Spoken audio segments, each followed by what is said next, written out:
This podcast is brought to you by the Washington State Department of Health. As we continue to listen, learn, and grow, we are amplifying Black voices and perspectives in an effort to start a new COVID-19 vaccine conversation. We're sharing stories intended to help us navigate this unprecedented time together and to co-create solutions in support of the Black community. Hear these stories at weconsiderwa.org. With prices soaring at the pump, filling up can be stressful. That's why Discover has your back with cashback. Use Discover to earn 5% cash back at gas stations and Target, now through June, on up to $1,500 in purchases when you activate. We know every dollar matters right now, but you can count on us. Get up to $75 cash back this quarter with your Discover It card. Limitations apply. Learn more at discover.com/rewards. Hey, this is BJ. Thanks for listening to our show's podcast. If you're a fan of all things geeky, you should check out my other podcast, BJ Shea's Geek Nation. We have new episodes every day, and you can check it out at bjgeeknation.com. Your driver's license is important so you can get back and forth to work, get your kids to school, and back and forth to daycare. If your license has been suspended because you can't pay your tickets, you can't do any of those things.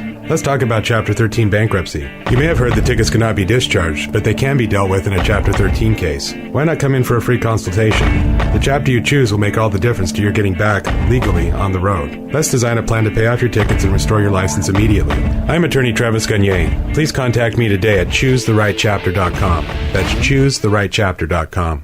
99.9 KISW, The Rock of Seattle. Last night during the Screen Actors Guild Awards, Michael Keaton won an award for outstanding performance by a male actor in a miniseries or television movie for Dope Sick. Dude, spoiler alert, I haven't watched the SAG Awards yet. Oh, you haven't? Oh, no, I had a late night. I didn't have a chance. I DVR'd it. I didn't think we were going to talk about it this morning. And Michael. I muted all the keywords on my Twitter. I didn't think I had to worry about it here. Michael was the winner. I know Dope Sick was one of your favorite shows. I don't even know what Dope Sick is. I know. It's a miniseries or television movie. Oh, thanks. That stars Michael Keaton, apparently. Yeah. Selma Hayek was the one that had to announce his name and said, and the winner is, problem was Michael Keaton was in the bathroom. So, so she's like, and here's how that went off. For male actor in a television, movie, or limited series, Michael Keaton. Dope Sick. Are you kidding me? I have stage fright. Come on, Michael! Come on, Michael! Thank you very much. Sorry. Quick trip to the men's room. It is packed, by the way. This is so nice. Thank you very much. At least wash your hands before you run out. I know. What are the odds of that? Wow. And that's it. He just is like, well, thanks very much. Peace out. No, the crazy part was he then gave a speech that was very emotional. Like, not that it's funny, but it was funny just because of the premise that he almost missed accepting the award because he was in the bathroom going number one. But then, like, showed a really touching speech to show love for, I guess. So he did do a speech. Yeah, he broke down into tears because he was talking about his nephew who died from a drug overdose. And I think the show is about that. Yeah, it was talking about like the big opioid addiction and like the big pharma thing that was happening back in the day, like where they were saying something like, oh yeah, this like oxycodone is into, you can't get addicted to this stuff, just give it to everybody. And that's then, what Dope Sick's about? Mm-hmm. And then everyone got addicted to it. Yeah, so it was like such a weird acceptance speech because you went from this ridiculous, funny moment to then just like a super powerful, heartfelt acceptance from him. But it was just like, oh man, I'm betting he did not want to have to start it off with him being at the urinal. All that stuff. I know what he's saying. You know what? I don't know if this is him, but he and I are in the same demographic. We're the same age, I think. And you know, if you have to do something, it's like I always want to go to the bathroom before because you get nervous anyway, but also I tend to go to the bathroom a lot. So I wonder if he was like, okay, I know they're going to do the awards just in case they announce me. And then, like you said, the line was long and he's like, oh no, this is a beating. Come on, people, move along. Do you at that point, I mean, I guess I imagine he's a decent dude, but like almost want to pull the, hey, rock star status kind of thing. Like, I'm up for an award. and I don't know if it's about to happen. I'm looking at the list, and I think it might be coming up soon. Can I go number one before you guys? You know what I mean? Like, do you pull that card? I know. That's a tough one, Steve, because I feel like, I know I'd be tripping out. I might if I'm him, because I know how I am when I really have to go to the bathroom, but I know I got to be somewhere. I might have done it. The problem is it's the SAG Awards, which means there's a whole bunch of other celebrities, and I know Michael Keaton, is Michael Keaton, but he's like, yeah, I might be getting an award next, and they're like, sure, buddy, me too, don't worry about it. Yeah, he tries to cut Samuel L. Jackson. He's like, you get your mother blanket behind me in that line. Yeah, you're right. It's not just, it's either, I think Rev's right. Everyone's going to go, oh, you're going to be that guy, Michael? Really? I know this is overthinking it, but don't you think there would be like a handler or not for the bathroom stuff, but like a handler? Oh, yeah, baby. Somebody that keeps tabs on who the nominees are, especially they know who wins. I think somebody at the SAG Awards knows. So when you be like, hey, we're about to do this award, make sure Michael Keaton's at least by his seat. Yeah. You know what I mean? Like, yeah, that's a tough one, Steve, because I know that they don't like people to know, so I don't know. That's a good question. Okay, then make the 5 nominees. Make sure they're... So then... I mean, I feel like that's going to happen now, and they're going to be like, this. It's the Michael Keaton rule now, because we need to make sure that these nominees are at their seats. Otherwise, we don't know where. What if he's just taking a dump? Or maybe there is somebody like that, but he was just like, hey, and then he said there was a long line. So maybe they were like, yeah, you got time. And then it was like, oh, we didn't realize you had a chili burrito and there was a huge long line. Yes. Yeah, that's that. And nerves are a thing, man. I mean, you saw Selma Hayek, and she was just like, oh, man, dude, I don't want to be up here. Where is he? What's going on? That happened back in when we used to wrestle at this place, Evolve Fitness here in downtown Seattle. There was no bathroom in the dressing area. So where all the wrestlers were, none of us had a place to go. And damn. So you'd have to go run out to the regular room, and there's 2 bathrooms, but they were like 1 occupancy per bath. It's not like a giant bathroom. And the lines would get pretty long. And sometimes you would, like, right before you match, like you said, nerves, you get those, like, pre-show pees that you want to get out. Like, I got to go to the bathroom. I got to go to the bathroom. And you go out there and you're like, there's 15 people in line. And my match is next. And you don't want to be that person. But, like, you're almost like, dude, either you're going to watch me pee my pants up in the ring or I need to go right now. Damn, dude. God, that's a beating. I would not. I would go. I would say, you know what, I'm going to go outside. That's why some people brought empty Gatorade bottles to that locker room. Oh, now you know. Wow. But then people would be forgetful by the end of the night, and then they had to have these meetings before matches and be like, hey, if you pee in a bottle, bring it, leave with it. Like, we really have to tell people this. Yeah, yes. You do. And also, don't drink any random Gatorade in the back. I never would. Good call. No, if the seal's broken, I'm not opening it. That's why you guys can laugh all you want, but I intentionally bought one of those like hospital bottles because it looks exactly what it is. So that way, no one would ever go, "Oh, hey, is that Gatorade?" It's like, oh, that looks like a hospital pee bottle. That's exactly what it is. So we won't make the mistake. Can you just carry that around with you? I sure do. So it's in the car. It's in the car. What happens if you have to use it? Do you just throw it away? No, it's a plastic reusable. No, I know it is, but so are bottles. But I'm not cleaning them out. I'm just getting rid of it. I'll clean it out. I mean, I would chalk that up to a loss. Oh, really? Just by doing it every time. Dude, it's $8. It's only a liquid.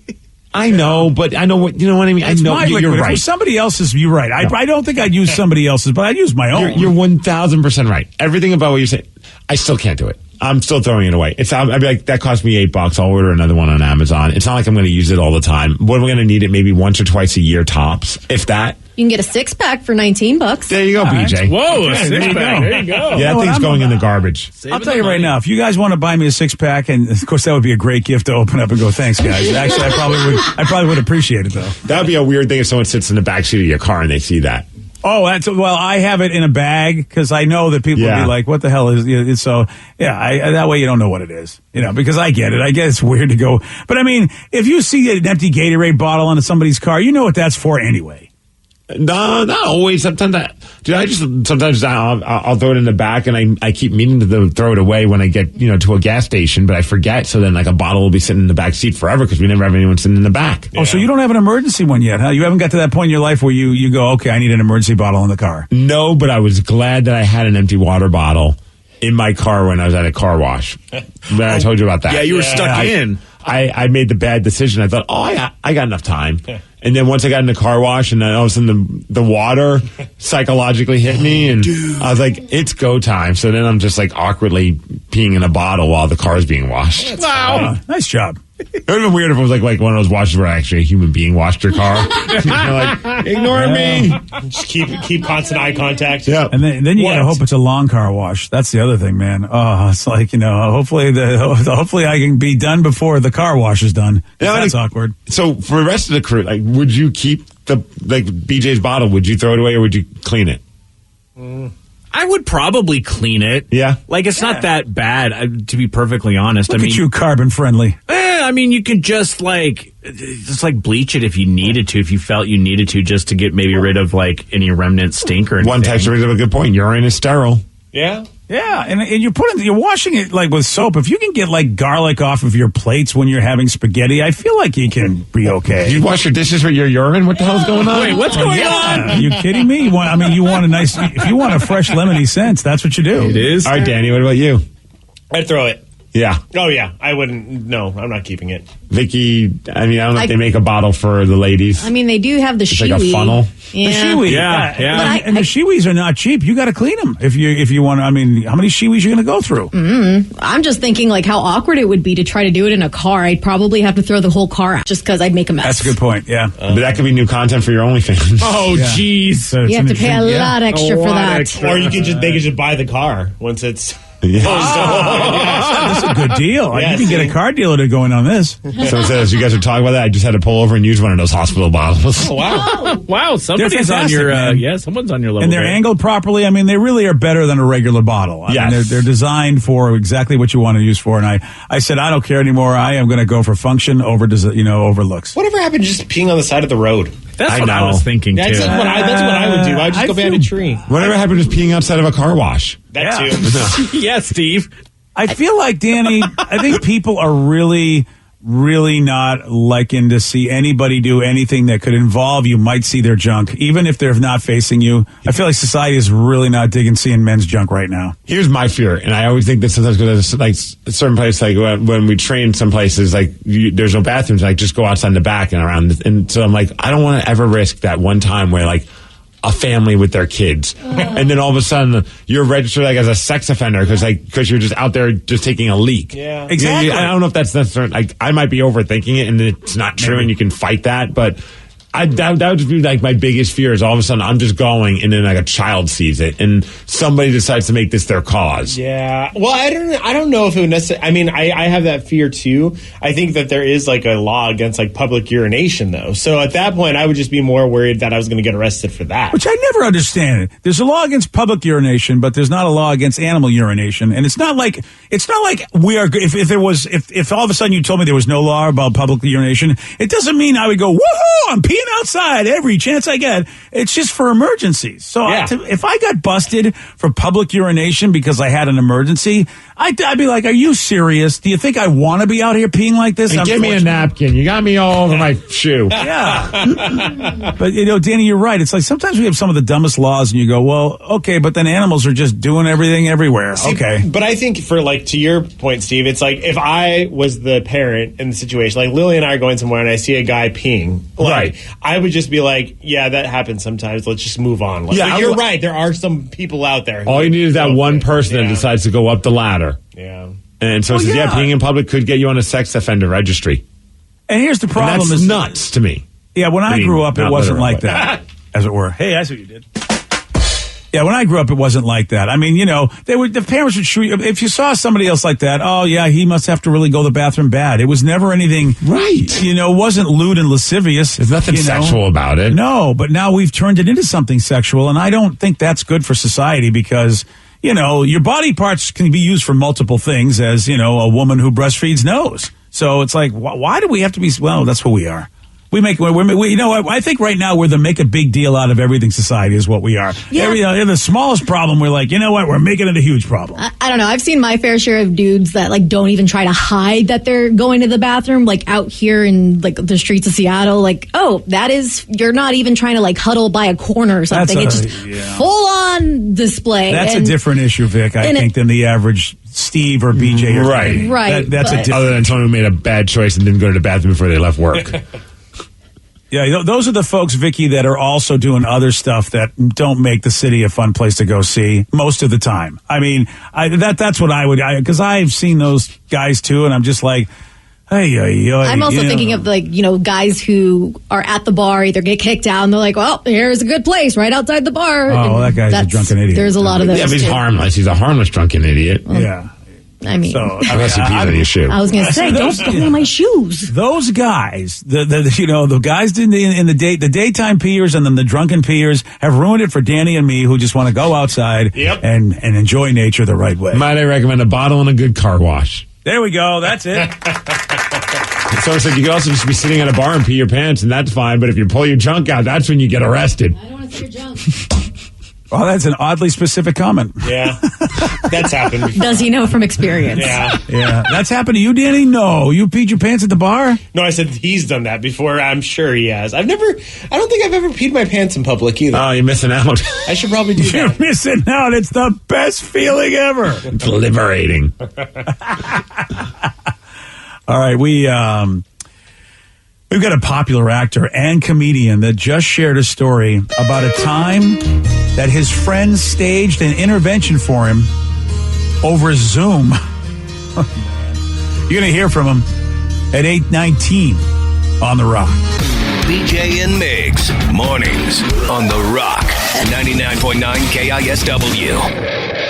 This podcast is brought to you by the Washington State Department of Health. As we continue to listen, learn, and grow, we are amplifying Black voices and perspectives in an effort to start a new COVID-19 vaccine conversation. We're sharing stories intended to help us navigate this unprecedented time together and to co-create solutions in support of the Black community. Hear these stories at weconsiderwa.org.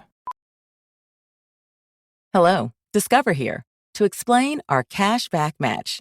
Here's how it works. We give you cash back for using your Discover card on the things you were going to buy anyway. Then we match that cash back in your first year.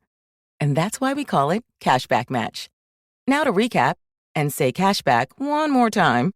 We match all the cash back you've earned at the end of your first year automatically. Discover. Exceptionally common sense. Learn more at discover.com/match. Limitations apply. $20 million, $19 million, $6 million. These are all awards recovered for clients of Phillips Law Firm. To win big, you have to fight big. And Phillips Law has been fighting the too big to fail insurance industry for decades. Not every case will have a multi-million-dollar outcome, but Phillips Law will fight just as hard to recover the outcome you deserve. If you or a loved one has been injured in a car accident or on the job, call or click today at 1-800-JUSTICE or visit justiceforyou.com. 99.9 KISW, The Rock of Seattle. John Mulaney hosted Saturday Night Live this weekend, and during his monologue, he talked about an intervention his friend staged for his drug use. When I walked into my intervention, I knew right away that it was an intervention. Do you know how bad of a drug problem you have to have if when you open a door and see people gathered, your first thought is, this is probably an intervention about my drug problem. There's no other reason people would be behind a door. I walked in, there were 6 of my friends in New York in person, and 6 of my friends over Zoom from LA. And you may be thinking, hey, if that was me, I would have been like, if you're so worried about me, how come you didn't fly in? Don't worry, I said that several times. I rang that bell as often as possible. That's awesome. I always come into the White River Amphitheater, I think, in a few months. Yeah, that's cool. Damn, dude. What a weird thing that's the world we're in now, though. Like, an intervention can be done over Zoom. Yeah. I just hit mute and leave. Right? Yeah. You put the background as you, like just a different picture of you, and be like, bye, guys. Or just troll them. I know making light of obviously a serious thing, but but like just put different types of drugs in the background. As they that guy? I mean, you might as well, if you're going to have to deal with the intervention, you might as well have some fun with it while you're at it. Wow. Not me. Like, I would be the person that they're intervening with. I wouldn't troll the person that has a drug problem. Like, if I was the person with the drug problem, I would troll my friends. That's like, damn, dude. That would be, no, you're right. That would be very callous. I like the other way. I was thinking about it, where he just looks at all the Zoom screens. It's like, you're telling me to quit drugs, and yet you've got all sorts of booze, everything over. Thanks, guys. All of our backgrounds are the drugs that you're dealing with. Yeah, that would be terrible. Yeah. In a way, sometimes though, who knows, man? Whatever you got to do to get through to your people who have issues, because obviously denial's the biggest thing. And I'm happy that John Mulaney is able to joke about it. That means he's on the other side. Yeah. Yeah. And that's good news, man, because the big problem is you will not admit you do have it, and you'll say all these people are crazy who decided to take a day out of their lives to be in your apartment. I mean, that's the thing I think I would get. I would be like, wow, I know how busy you are.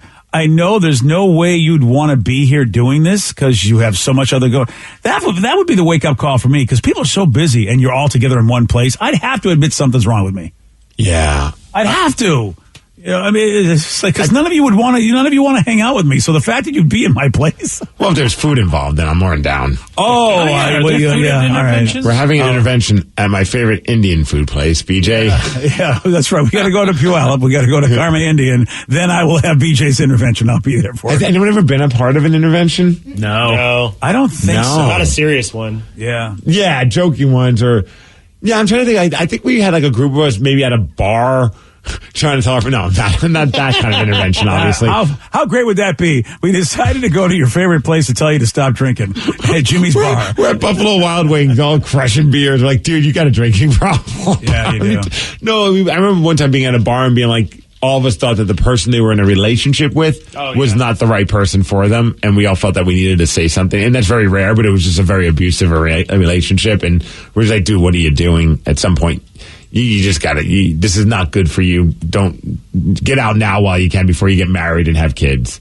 Yeah, if you've got a group of people telling you that, it's one thing if like a couple, one whatever says, I don't like your girlfriend, boyfriend, but man, if like all your friends get together and have and pull that move, Steve, like a relationship intervention, you gotta think like, what the hell? But there are people that will just, and one of them would be like, they're all crazy. It ain't me.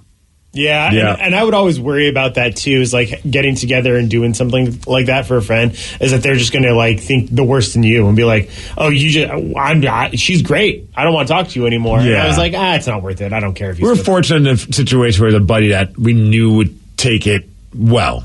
You know what I mean? Like there's granted, we also got him a few drinks, so that helps, and some chicken wings. But and now you have to have another intervention because that started his drinking problem. But like, when you're like, okay, like, I know he knows we're coming from a place of caring. And like we're just like, look, if you want to stick with it, we're still your homies. Like we're still your friends, but like we just don't think it's very healthy for you. Yeah. And eventually they did end up not. They got married and they've been happy ever since, and we never hear. No, I'm kidding. Oh, that would be this eventually did end. Yeah. Well, I mean, look, it's one thing when it's a whole group. Because, Steve, you've proven it. I mean, science said that once you get out of a relationship, you should never just dive into one. And I remember I told you that. And you said, blank you, and now that woman's your wife and you're happily married to her. Yeah, suck it. So it was the worst intervention ever. Yeah, it was an intervention of one. Nobody else had my back on that, by the way. Wouldn't that be the saddest intervention if you showed up somewhere and there's just one of your friends like, look, everyone else thinks you're totally fine. Yeah. I think you have a problem. Yeah. So we need to intervene on this intervention. Oh, man. So BJ's intervention would end up being a board game. The only way he would agree to do it is if you guys stuck with him to the end of the game and let him win. Oh. Yeah, but I will tell you this, though. If you guys said you all wanted to play board games with me like the whole show, I would say something is up. Because that's something none of you really want. Danny's done it a couple times, maybe once. Rev, he won't unless I drive to his house and play a game he wants to play. And even then, he probably won't do it. Vicky has been promising to have a board game party at her house, but it hasn't happened.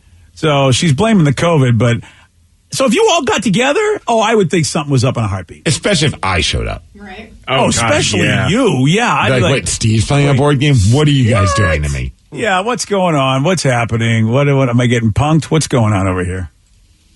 So they did a survey on eating habits, And they asked a lot of cool questions about food preferences. And what they asked is a big one about chili. And so I'm just going to ask you folks, man, chili with or without beans? What do you think? Without. What? No. It's like the main, like, the worst part, of chili. Yeah, no. I'm fine either way as long as there's meat in it. Yeah. All it needs is the meat. The beans can go away. But that's a tough sell when your wife's vegan, though. When she's like, I'm making some chili. I'm like, where's the ground beef? And she's like, not here. Go to a restaurant.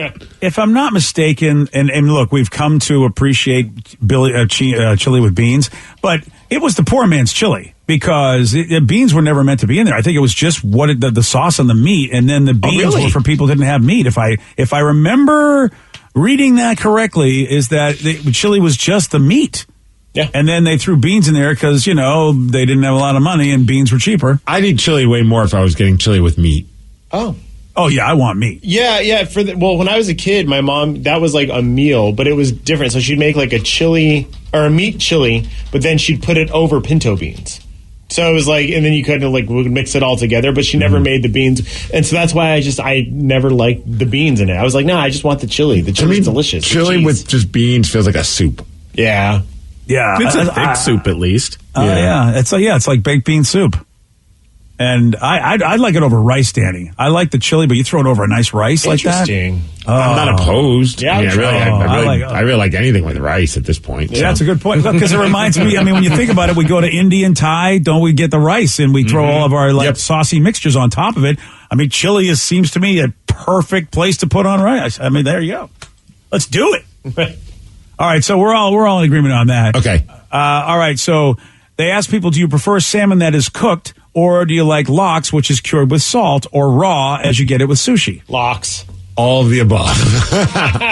What do you prefer if you could only have one today? Sushi. If I could have one today, it would be sushi, yeah. Salmon, until I had it as sushi, I always loved salmon, but when I had it as raw, like with sushi, I was like, this is the most delicious thing I've ever had. Like, I'm upset. Like, if you go anywhere to a sushi restaurant with me, I just look at the menu until I see something that has a bunch of salmon in it. And that's the roll that I get. And then the salmon nigiris. I'm obsessed with that.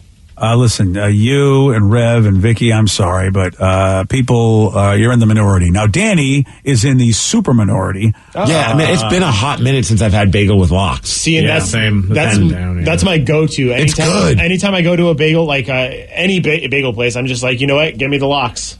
I feel badly because you guys are bad Pacific Northwesterners. Cooked salmon. That's our signature pieces up here. I will say that salmon on the Traeger is delicious. Yeah, it really is. That's why I said all of the above, man. I love all types of salmon. Yeah, you no doubt about it. You get it, but I actually do. Look, I do love cooked salmon, and there's all other kinds of sushi I can get. So I would, if I had the choice, I'd go. Yeah, you give me that cooked salmon anytime. Where do you put smoked salmon on this list? See, that's a hard thing too because it is cooked, smoked. Wow, I feel like it's case by case, man. I've had some bad smoked salmon. Yeah, I think I like it grilled. Yeah. Or then when I'm talking about like that old, like you smoked like in a Traeger, kind of like the smoked like in a packaging, like the candy almost. Yeah. You know what I mean? Like you get like with like those like cheese and meat baskets, and they also that's not horrible. Yeah, all the ones that are gift bags that are at the airport. It's been ruined because somebody bought one of those at the airport and pulled it open at the gate and was eating it with his hands in front of all of us. Okay, that's gnarly. And it stank up the entire gate area. I was hungry, and that was the only thing I had available. And you didn't even bother to get a fork, Steve. It was just with your hands. Blah blah blah. Steve. Unbelievable. Monster. All right, chicken wings. We're not talking about boneless, are we? Yes, we are. Give me them chicken nuggies. Yeah, buddy. Chicken wings or boneless chicken wings? Bone in. Bone out. Bone out. Give me all the bone. Yeah. Okay. Because the other ones aren't even chicken wings. No, they're it's chicken nuggets. nuggets. I'm fine with that. I love nuggets too, but I'm not going to lie to you and call them chicken wings. This is, let me see. This is an official study that was published somewhere. Therefore, they're boneless wings. It's actually right down the middle for people. 35% said, yeah, give me the bone, like Steve, and 34% like Rev, myself, and Vicky. No bone for us, thank you. And then the people that don't care, I really don't. I think they just ought to say, you get the death penalty if you don't participate in this survey. Come on. But are they saying they don't care in a sense of like, if all of a sudden Buffalo Wild Wings called us today and just said, hey, we're dropping off some chicken wings. What kind do you want? I don't care. And if they showed up with the boneless ones, I'd eat the living hell out of them. And if there were just bone-in ones that they just had, I would eat those too. I feel like, I don't know, you're doing a survey, and if you're the don't care guy, why do I want to talk to you? You know what I mean? They should hang up on them, yes. Yeah, it's just like, or maybe they're trolling the people on the phones going, I don't care, I don't care, just seeing how long the person will stay with them. It's like when you take a survey and just put neutral on all of them. Yeah, exactly. You're not helping, I know. On Friday, Steve, he did get this one right. Dean Martin had a hit song titled Ain't That a Kick in the What? Ding ding? No. Oh. The shin? No. The head? Yes. Grabbing my ding ding. Really should have been a kick in the ding ding. We have to redo that song. Yeah, sure. You want a shot at beating Steve? You got it. 206-421-ROCK. We're playing Beat Miggs. We'll do it at 8:47 on The Rock. Today's podcast was brought to you by Travis Gagne, bankruptcy attorney. Here's another question from a listener. How long is a bankruptcy going to affect my credit rating? Of course, most of the time, by the time we're talking about filing a bankruptcy, the credit has already taken a huge hit. Chapter 7 is going to affect it more negatively than Chapter 13. Chapter 7 stays on your credit report for 10 years from the time you file. It usually takes 7 or 8 years for your credit scores to get back into the normal range in a Chapter 7 case. However, your credit will start to recover even in Chapter 7 after about a year. You'll be able to get credit again right away, usually before your case is even over. Chapter 13 stays on your credit report for 7 years and usually takes about 3.5 years for your credit to get back in the normal range. So Chapter 13 will mean your credit gets better much more rapidly. Thanks, Travis. If you have more questions about bankruptcy, you can reach out to Travis anytime at choosetherightchapter.com. That's choosetherightchapter.com. Thanks for listening. This podcast is brought to you by the Washington State Department of Health. As we continue to listen, learn, and grow, we are amplifying Black voices and perspectives in an effort to start a new COVID-19 vaccine conversation. We're sharing stories intended to help us navigate this unprecedented time together and to co-create solutions in support of the Black community. Hear these stories at weconsiderwa.org.